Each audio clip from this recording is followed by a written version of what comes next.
Episode 25, John Henry. Hey y'all, I'm Heather and this is Poison Appalachia, the dark side of Appalachia. As always, thank you for listening.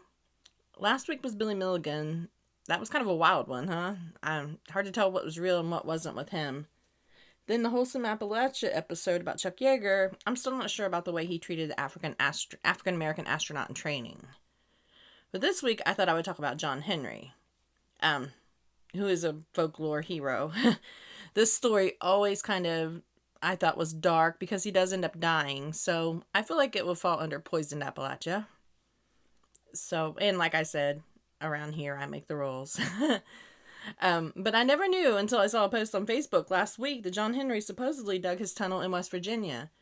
I guess I always assumed it was somewhere out west. And as I've discussed in other episodes, West Virginia is completely in Appalachia. It's the only state that is. So we know for sure that it falls under Poison Appalachia for the region. If you're like me, you probably heard of John Henry's story as a kid, or maybe even sung about him. John Henry was a steel driving man. The story of a man against a machine like that always fascinated me. As a kid, I didn't understand why he would even want to challenge a machine, especially since he died in the story at the end. But as an adult, I understand the desire to prove that you or your coworkers can't be replaced by machines. It hits a little differently as an adult for sure, especially now with everything AI. It's kind of a different world. So, for those of you who don't know the story of John Henry is an American folk hero, an African-American freedman. He is said to have worked as a steel driving man, a man tasked with hammering a steel drill into a rock to make holes for explosives to blast the rock into constructing a railroad tunnel. The story of John Henry is told in a classic blues song about the duel against the drilling machine, which exists in many versions and has been the subject of numerous stories, plays, books, and novels. I remember singing about him in my music class. I don't know if it was just the era I grew up in or if it was my teacher, Mr. Boyan, but I feel like we sang a lot of folk songs. I was going to read the lyrics to the song, but it's a long song. I never realized it was that long. But I'll go over the first 3 verses. When John Henry was a little baby sitting on his pappy's knee, he grabbed a hammer and a little piece of steel, said, "This hammer will be the death of me, Lord, Lord. This hammer will be the death of me." Now the captain said to John Henry, "I'm going to bring that steam drill around. I'm going to take the steam drill out of the job. I'm going to whoop that steel on down, Lord, Lord. Going to whoop that steel on down." John Henry told his captain, "A man ain't nothing but a man, but before I let that steam drill beat me down, I'll die with the hammer in my hand, Lord, Lord. I'll die with the hammer in my hand." I would have sung the song, but nobody wants to hear me do that for sure. But y'all probably are somewhat familiar with that song. So let me get into the story of John Henry. I got this version from the AmericanFolklore.net website. Now, John Henry was a mighty man, yes, sir. He was born a slave in the 1840s, but was freed after the war. He went to work as a steel driver for the Chesapeake and Ohio Railroad, don't you know? And John Henry was the strongest, the most powerful man working the rails. John Henry, he would spend his days drilling holes by hitting thick steel spikes into rocks with his faithful shaker crouching close to the hole, turning the drill after each mighty blow. There was no one who could match him, though many tried. Well, the new railroad was moving along right quick, thanks to, in no little part, to the mighty John Henry. But looming right smack in its path was a mighty enemy, the Big Bend Mountain. Now, the big bosses at the C&O Railroad decided that they couldn't go around the 1.25 thick mountain. No, sir, the men of the C&O were going to go through it, drilling right into the heart of the mountain. 1,000 men would lose their lives before the great enemy was conquered. It took 3 long years, and before it was done, the ground outside the mountain was filled with makeshift sandy graves. The new tunnels were filled with smoke and dust. You couldn't see no how and could hardly breathe. But John Henry, he worked tirelessly, drilling with a 14-pound hammer and going 10 to 12 feet in one workday. No one else could match him. Then one day, a salesman came along to the camp. He had a steam-powered drill and claimed it could outdrill any man. Well, they set up a contest then and there between John Henry and that there drill. His foreman ran the newfangled steam drill. John Henry, he just pulled out 2 20-pound hammers, one in each hand. They drilled and drilled, dust rising everywhere. The men were howling and cheering. At the end of 35 minutes, John Henry had drilled 2 7-foot holes, a total of 14 feet, while the steam drill had only drilled one 9-foot hole. John Henry held up his hammers. In triumph, the men shouted and cheered. The noise was so loud it took a minute for the men to realize that John Henry was tottering. Exhausted, the mighty man crashed to the ground, the hammers rolling from his grasp. The crowd went silent as the foreman rushed to his side, but it was too late. A blood vessel had burst in his brain. The greatest driller and the C&O Railroad was dead. Some folks say that John Henry's likeness is carved right into the rock inside the Big Bend Tunnel, and if you walk through the edge of the blackness of the tunnel, sometimes you can hear the sound of 2 20-pound hammers drilling their way to victory over the machine. So that's the story, the folk story. Through the annals of American folklore, the John Henry tale of the legendary steel-driving man stands tall as a testament to human strength, determination, and the challenges faced by labor workers during the growth of America's railroads. John Henry was born a slave in the southern United States, emerged as an iconic symbol of resilience, embarking on an epic journey from bondage to becoming a free man. Tirelessly laboring on the railroads, his remarkable feats as a steel driver, drilling through the formidable rock, and the climactic battle against the steam drill encapsulate the arduous labor of an era marked by industrialization. Beyond the folklore, John Henry's story reveals the real struggles of laborers during a pivotal period in American history, where man and machine collided in a poignant narrative that continues to inspire and immortalize the plight of workers who shaped the nation. John Henry is an African-American folk hero who symbolizes strength and determination. The stories about John Henry are not just tall tales, for they are based on the life of a real person, a former slave working on the railroads after the Civil War. But time has blurred fact and fiction. In the stories, John Henry, a strong steel-driving man, accepted the challenge of trying to outperform a steam-powered drill. Swinging a heavy hammer in each hand, he beat the machine, but died soon after, some say from exhaustion, some say from a broken heart on realizing the machines would replace muscle and spirit. So we know the legend of John Henry, but let's look into the real person that may have been John Henry. Historical research supports John Henry as a real person. There are a couple people he may have been. Sociologist Guy B. Johnson investigated the legend of John Henry in the late 1920s. He concluded that John Henry might have worked on the Chesapeake and Ohio Railway, on their Big Bend Tunnel, but that one can make a case for either for or against that. The tunnel was built near Talcott, West Virginia, from 1870 to 1872, according to Johnson's dating, and named for the Big Bend and the Greenbrier River nearby. Some versions of the song refer to the location of John Henry's death as the Big Bend Tunnel in the C&O. In 1927, Johnson visited the area and found one man who said he'd seen it. This man, known as Neil Miller, told me in plain words how he had come to the tunnel with his father at 17, how he carried water and drills for the steel drivers, and how he saw John Henry every day, and finally, all about the contest between John Henry and the steam drill. When the agent for the steam drill company brought the drill there, said Mr. Miller, John Henry wanted to drive against it. He took a lot of pride in his work, and he hated to see a machine take the work of men like him. Well, they decided to hold a test to get an idea of how practical the steam drill was. The test went on all day and part of the next day. John Henry won. He wouldn't rest enough, and he overdid. He took sick and died soon after that. Mr. Miller described the steam drill in detail. I made a sketch of it, and later, when I looked up pictures in the early steam drills, I found the description correct. I asked people about Mr. Miller's reputation, and they all said, if Neil Miller said anything happened, it happened. When Johnson contacted the chief engineer, C.W. Johns, of the C&O Railroad regarding Big Bend Tunnel, Johns replied that no steam drills were ever used in this tunnel. When asked about documentation from the period, Johns replied that all such papers had been destroyed by fire. Next, according to researcher Scott Reynolds Nelson, the actual John Henry was born in 1848 in New Jersey and died of silicosis, a complication of his workplace and not due to proper exhaustion of work. If you remember my Hawks Nest tunnel disaster episode, it was about what many of the workers died of were silicosis.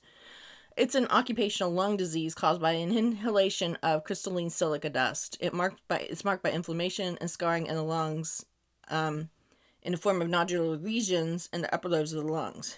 And I guess the mountains around that area are full of silica, so that could definitely be a possibility. In the 2006 book Steel Driving Man, John Henry, The Untold Story of an American Legend, historian Scott Reynolds Nelson detailed his discovering documentation of a 19-year-old African-American man, alternately referred to as John Henry, John W. Henry, or John William Henry. It was in previously unexplored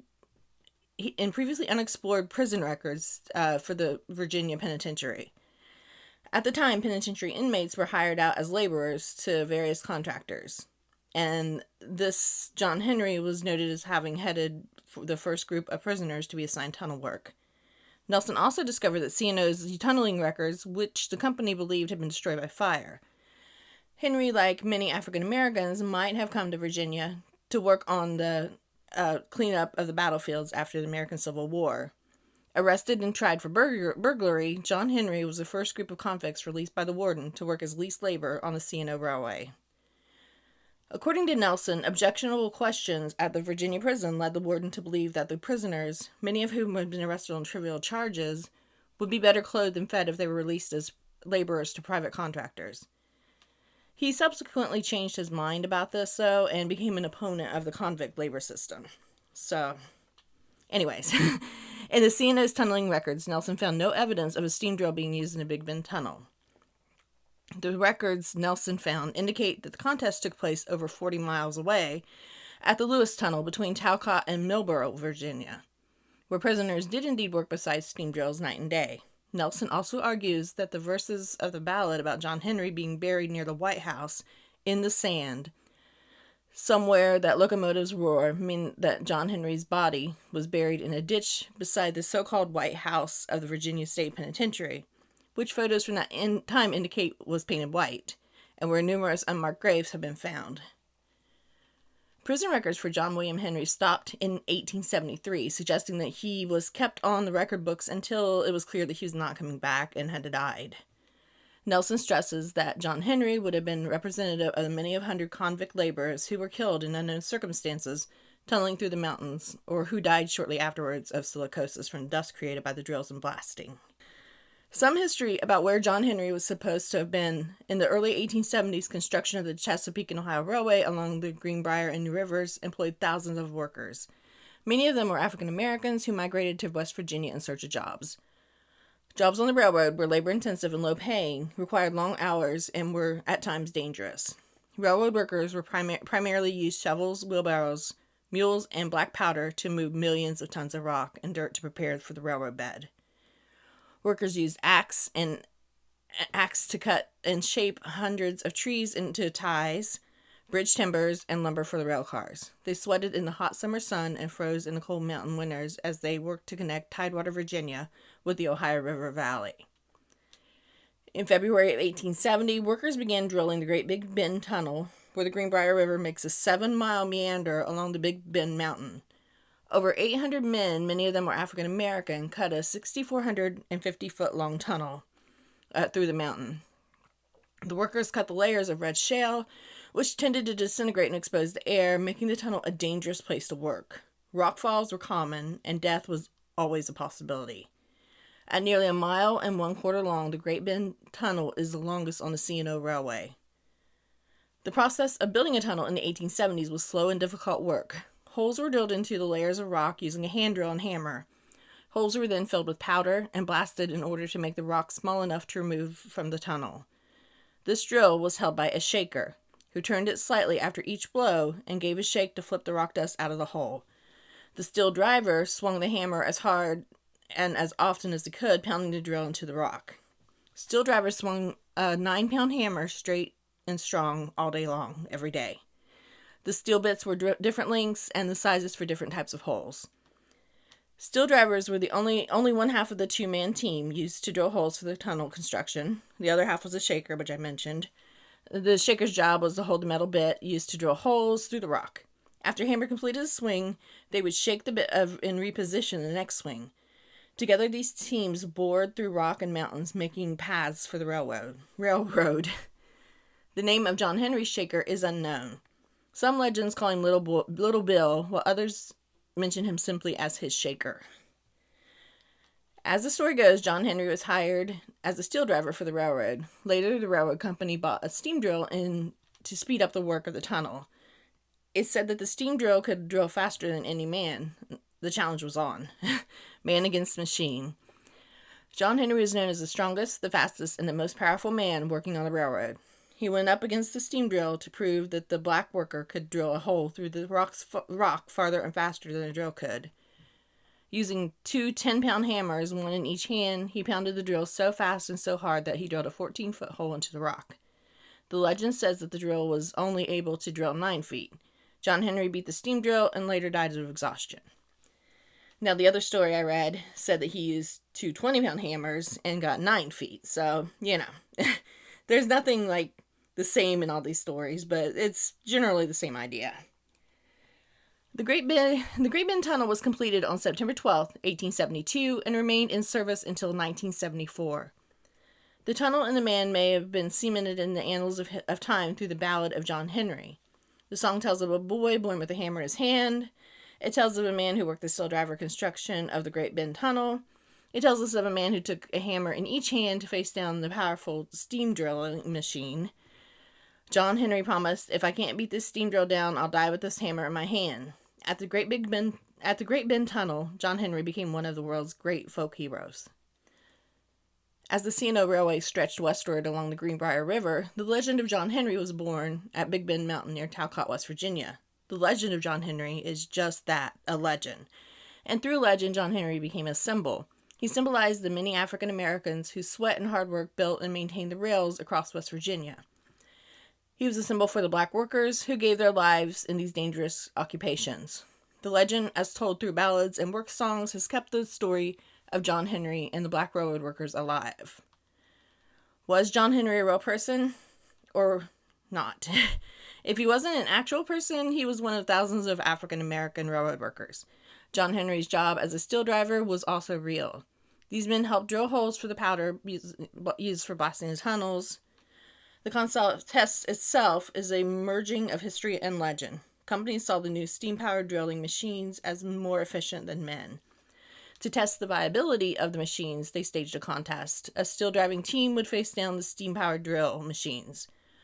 Whichever drilled farther, the fastest would win the contest. Chosen for their skill and speed, John Henry and his shaker faced off against the steam drill and won. While most versions of the song do not list the location for the contest, some name the Great Bend Tunnel.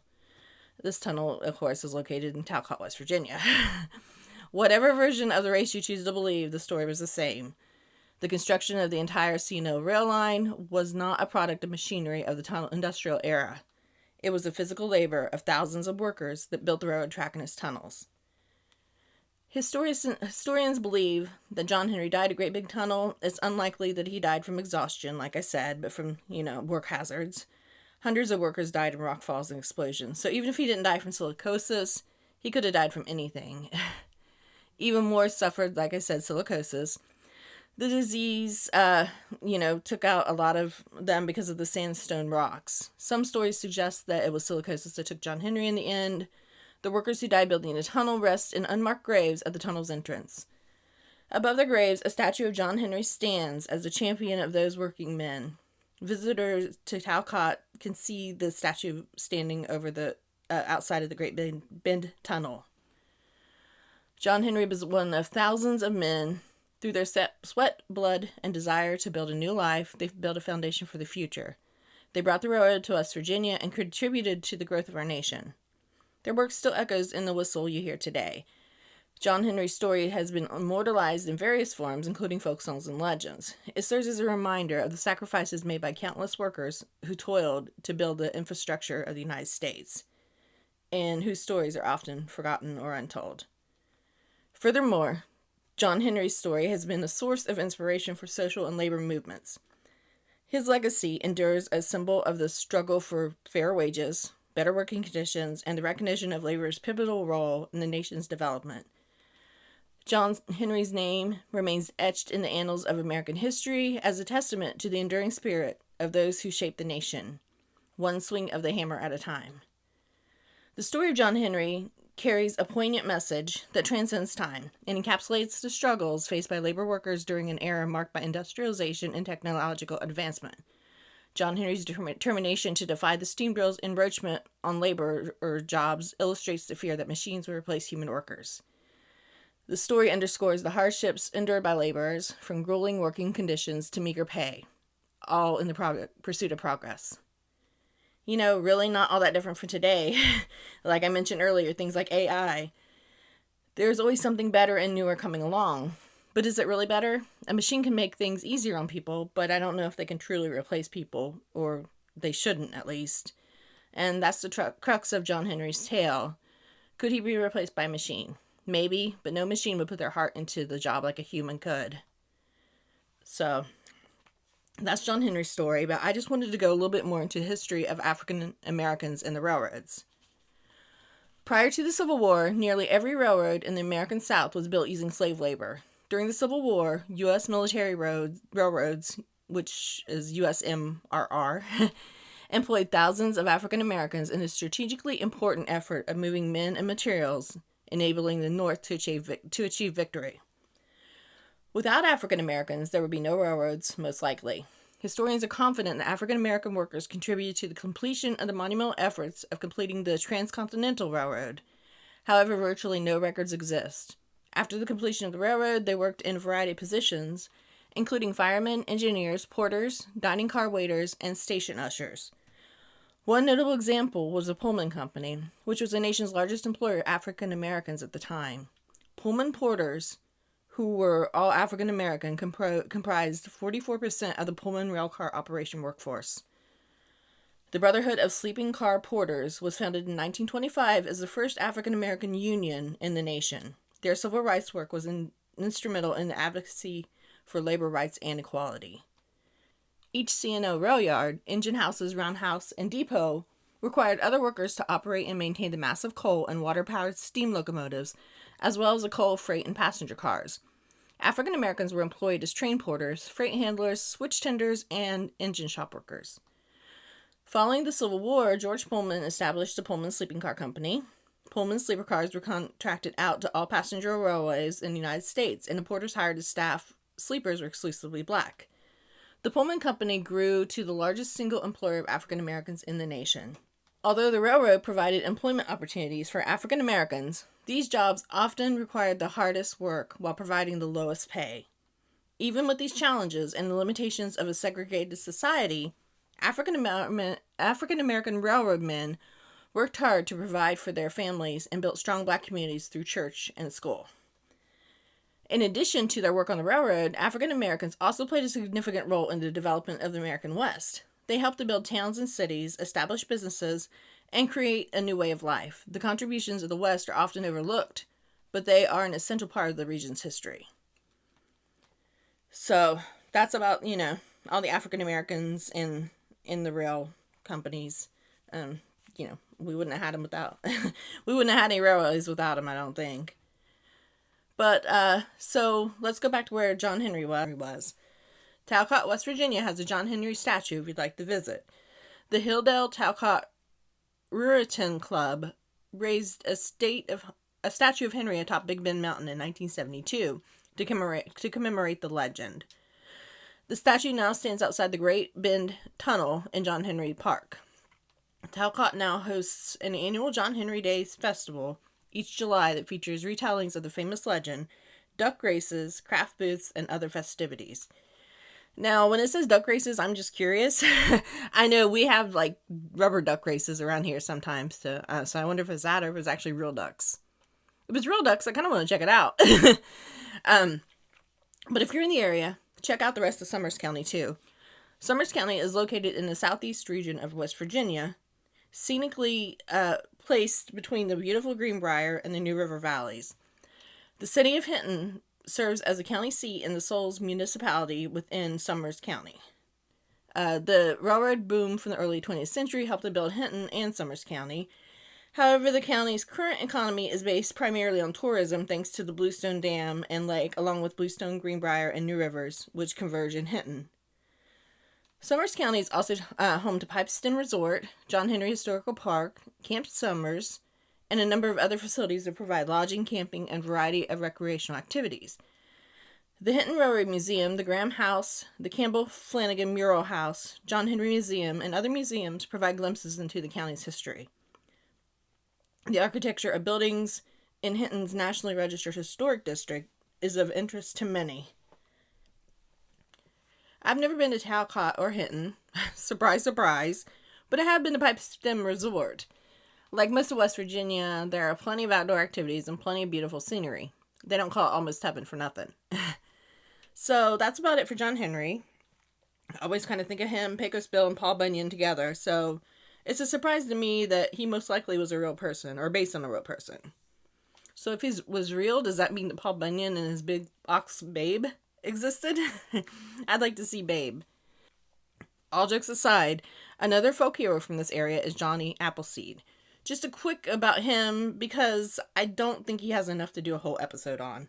So I just wanted to kind of add him into this episode a little bit.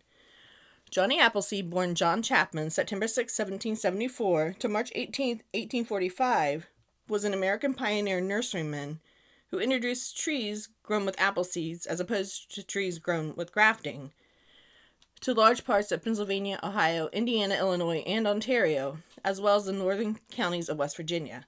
He became an American legend while still alive due to his kind, generous ways, his leadership and conversation, and the symbolic importance that he attributed to apples. He was also a missionary for the New Church and the inspiration for many museums and historical sites such as the Johnny Appleseed Museum in Urbana, Ohio. In 1880, abolitionist author Lydia Maria Child mythologized Appleseed in a poem.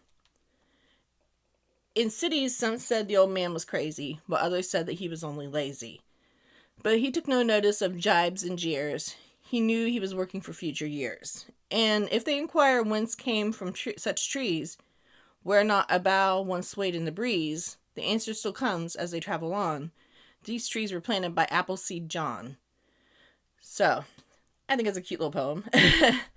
Supposedly, the only surviving tree planted by Johnny Appleseed grows on the farm of Richard and Phyllis Algeo of Nova, Ohio.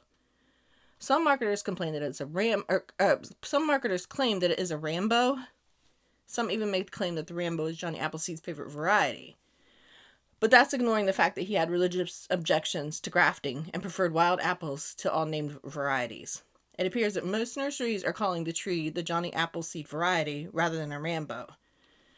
Unlike the Midsummer Rambo, the Johnny Appleseed variety ripens in September and is a baking applesauce variety similar to Albemarle Pippin. I don't know what apple that is. I've never heard of that. But my mom always said that there was some apple trees near where she grew up and that they were planted by Johnny Appleseed.